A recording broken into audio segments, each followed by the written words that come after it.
Hi, welcome to the Crates Motel. My name's Conan. In today's video, we're going to be looking at Acustica Audio's new boutique channel suite, Olive.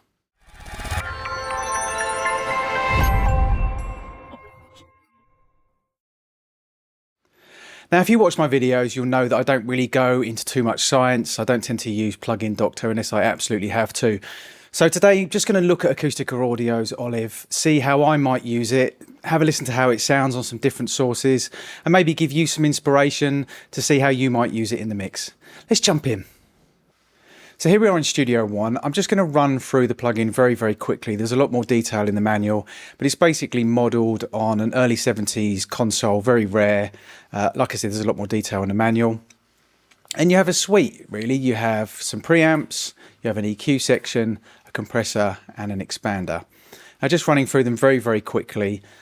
With the preamps, you have a choice of 4 different lines and 4 different mics. So it's going to give you different flavors, basically. You have a drive and you have pan, input, output. Pretty simple.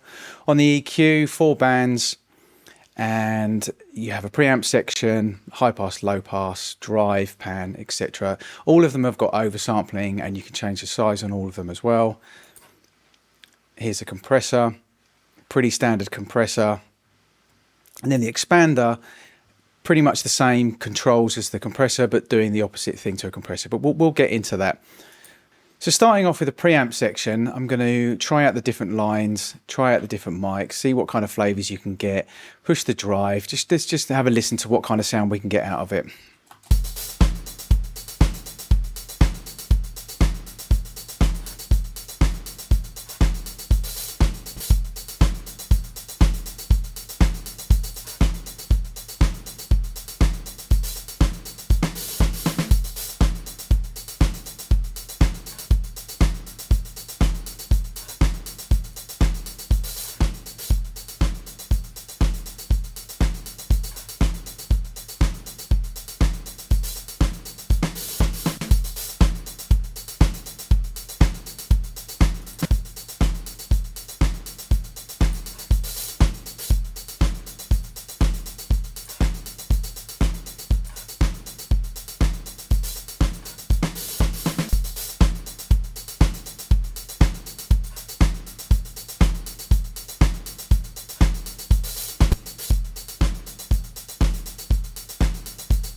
So I think the difference between the 4 is gradually, the further you get up, the more it kind of breaks up. With 4, I'm starting to hear some nice saturation round about 88, 89, whereas down in 1, I wasn't really hearing anything break up until I was getting into the sort of mid-90s.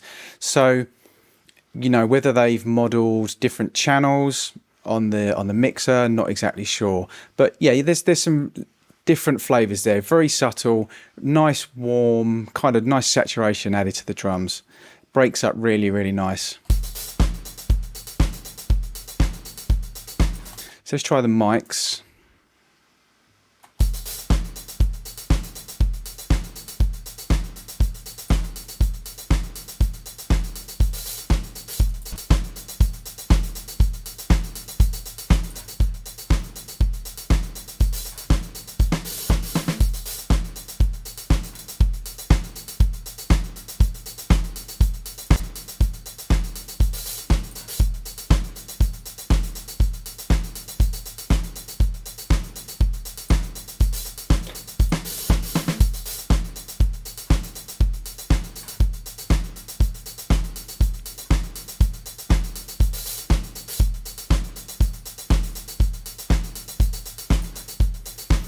Yeah, and I think it's the same with the mics as well. The further I've got up here, up to mic 4 breaks up a lot quicker.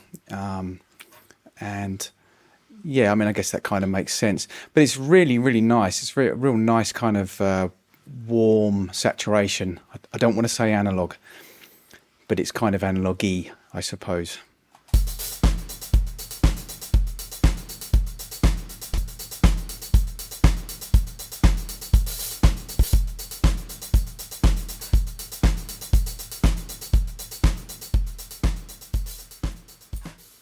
So moving on to the EQ section.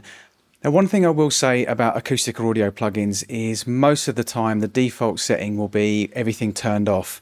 So you have to be aware of that. These were turned off initially, but what I tend to do with Acustica audio is I will turn on everything and store it as my default preset. I think that function is available in most DAWs. I won't do it with every single one of their plugins because sometimes I want it completely turned off and start, right with a clean slate. But with something like this, adding a bit of flavor, a bit of EQ, it's just easier and quicker to start with it with everything turned on, and I can turn off things if I don't want it on. So I'm going to use the EQ again on this drum beat. Just quickly, drive section, input, output, oversampling size, 4 bands of EQ, high pass, low pass, preamp section, and you can boost or attenuate. You can select between, pretty similar to an API. Whether it's proportional EQ like an API or not, I'm not exactly sure, but so you can choose boost or attenuate. So I'm going to just do a few simple broad stroke moves on the drum beat just to kind of get a feel for how it sounds overall. I'm going to actually, let's put the preamps on. I mean, we want to hear what the preamps sound like. So let's have line on, have a listen. And then I'll push drive just a little bit once I've got some EQ moves done.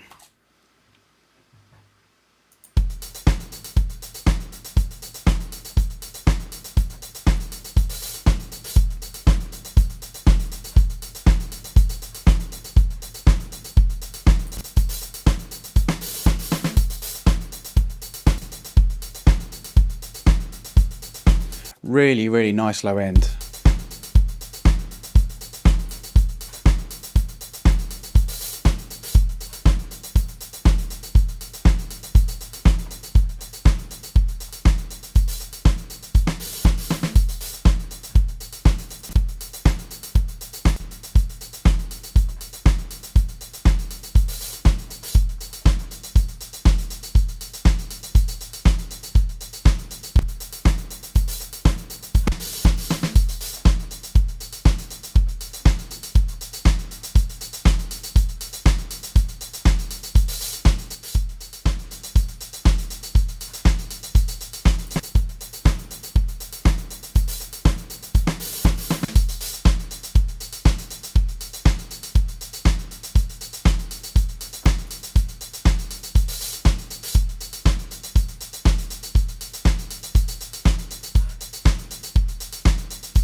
So it's really breathed a lot of character into this drum beat.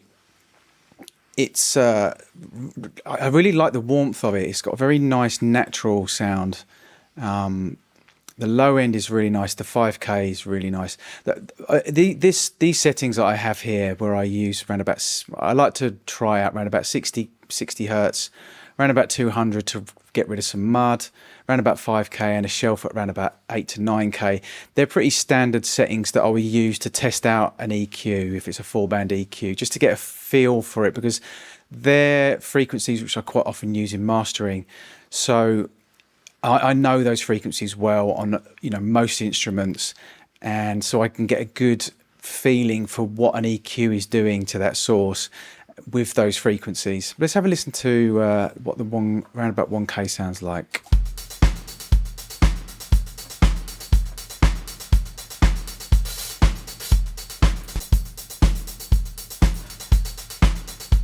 See, because that will bring out the flavour of the snare drum.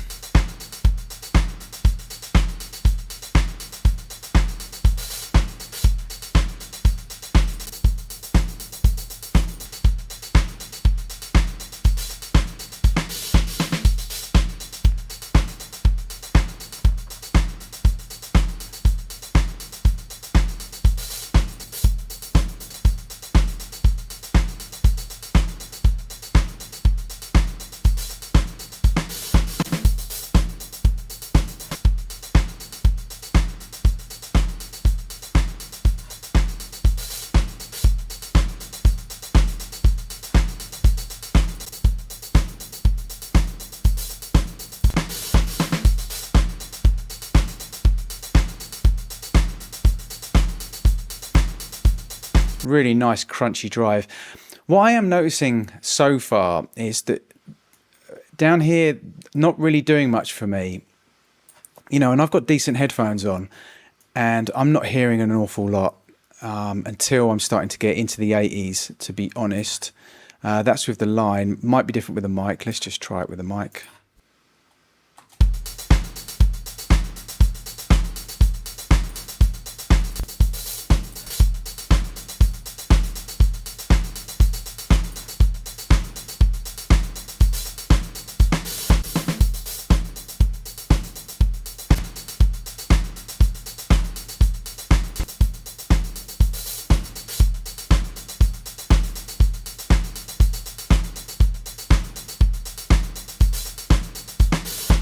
Yeah, it breaks up really, really nicely.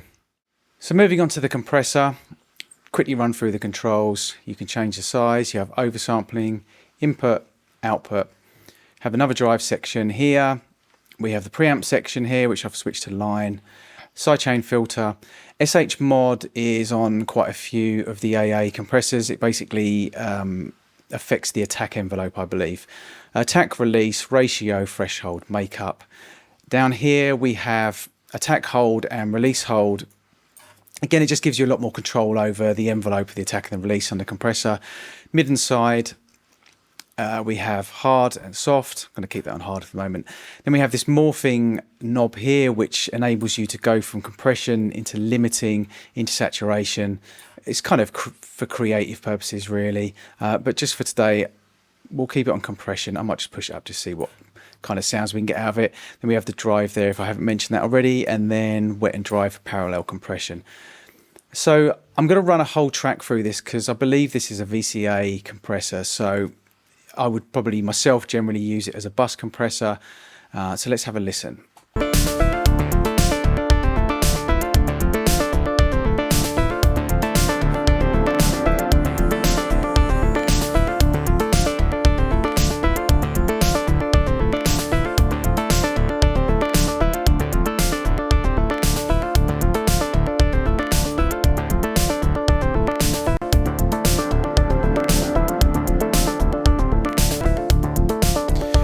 So even at very low decibel gain reduction, it is quite noticeable. It might be because of the preamp. It's rolling off some high end for me and it's gluing things very, very quickly. I'm going to just push it for a moment just to see what it sounds like.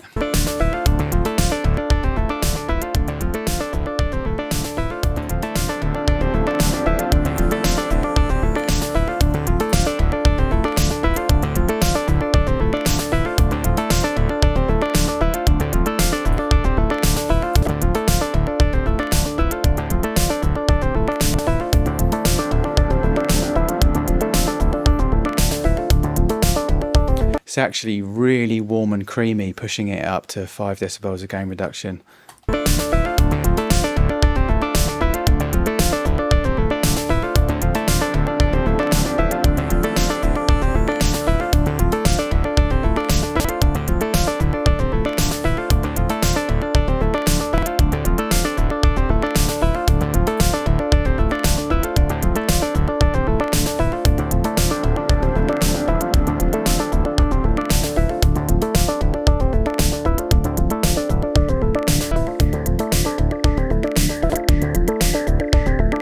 Yeah, you can really notice the high end being rolled off.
I really like that.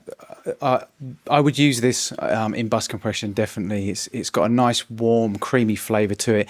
It is imprinting some real character. It's not transparent, not by any means. Let's just have a quick listen to the mic preamp.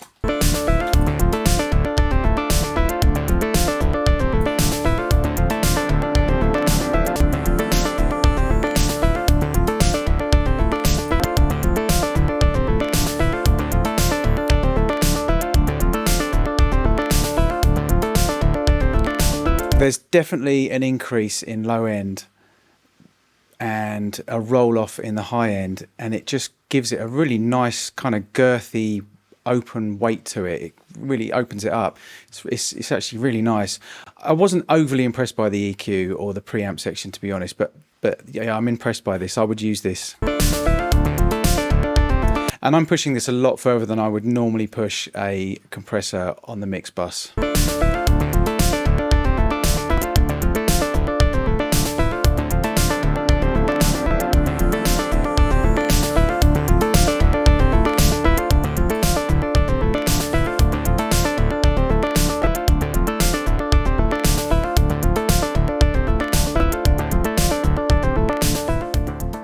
And finishing up with the expander. Basically, it will still even your signal out, but it will bring up the lower parts of the signal rather than compress the peaks. I'm guessing that's kind of the purpose of it. Correct me if I'm wrong down in the comments, please. It's a lot more subtle than the compressor, I've noticed. And it does also have an auto gain, which is really useful. I'm not really sure why they didn't include an auto gain on the compressor. Nowadays, you know, most people expect there to be an auto gain on compressors, EQs, etc., most plugins, just to give you a more accurate impression. I'm not really bothered whether there's an auto gain on there or not, to be honest, but I know there will be a lot of people out there that do want it. I trust my ears, so I'll make the adjustments I need to make. But, you know, it's handy, isn't it? It's just handy to have an auto gain switch. So there is one on the expander, which, like I said, is very useful. So I'm going to run the same source through it.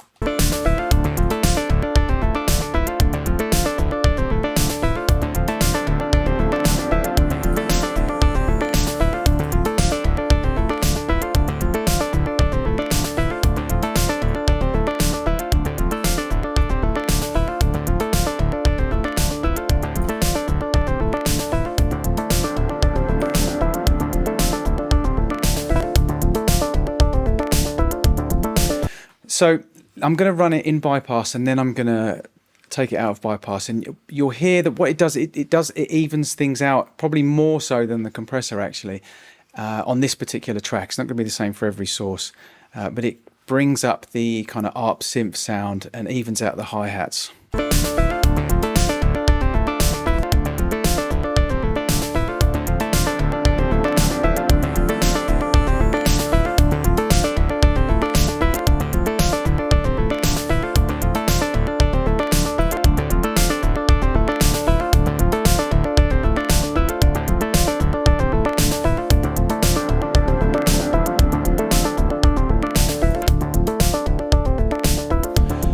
I've got to say, I really like the preamp on this, and I liked it on the compressor as well. It adds a nice girthy low end. It really beefs things up, which is really nice, warm, creamy.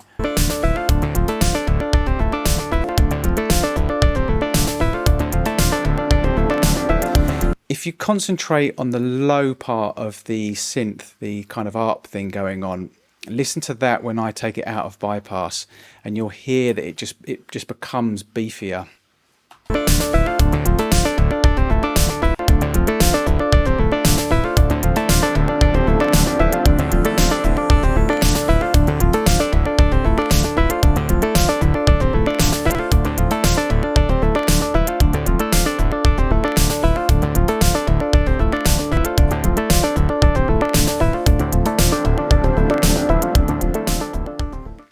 So there you have it, Acustica Audio's Olive Boutique Channel Suite. For me, the plugin is all about flavour. You know, the preamps, if you don't have the preamps turned on, it's just a run-of-the-mill channel strip to me, personally. You know, I do really like the preamps on it. I like, especially in the compressor and the expander. I can't say that I would really necessarily reach for just the preamp section. I would definitely use the compressor. Really, really like it. And I do actually really like the expander as well. I like that it's subtle. I like that it's gluey, the compressor. I like that it has a real nice warmth. There are a few issues with it, which I'm assuming that hopefully they'll sort out. I found the same with quite a few Acustica audio plugins when they first come out. The switches are not always really responsive. There's some glitch sound sometimes when you go in and out of bypass. Just a general sort of tidy up. I think it would have been nice to have had an auto gain on the compressor. Not necessarily because I feel the need to use it, but just purely because I know that people will ask for it. So maybe that's something they can add. I just find it funny they didn't have it on there. They had it on the expander, but they don't have it on the compressor. I kind of understand why, because with an expander, perhaps you're more likely to, it's going to be more difficult to tell the difference. Actually, do you know what? I actually really don't know. I can't explain why they included it on the expander and not on the compressor. If anyone has a good idea, or maybe if Acoustic Audio can chime in and tell me why. But yeah, I mean, I would use the compressor. It's definitely worth demoing. I would say try it out with the preamps. It really does give a nice flavour, you know, that with the drive, the combination of the drive and the preamps. I personally liked the line preamps more so than the mics. I found that the mics perhaps added a little bit too much in the mid-range for me. I found that with the EQ, although I didn't actually show it in the video, with the mic preamp on the EQ, I was finding that I had to compensate in the mid-range, the higher mids. And I don't really want to have to do that. You know, I don't really want to have to compensate with EQ if I'm using a preamp on a plugin. You know, I want to bring the preamp in and it add. I don't want to add it and then have to take away. It doesn't really make sense to me. But certainly in the compressor, the line preamp was really, really nice. I will be using it on the bus as a compressor, definitely. So thanks for watching. Please subscribe for more mixing and mastering tutorials and reviews. This is the Crates Motel. My name's Conan. Till next time.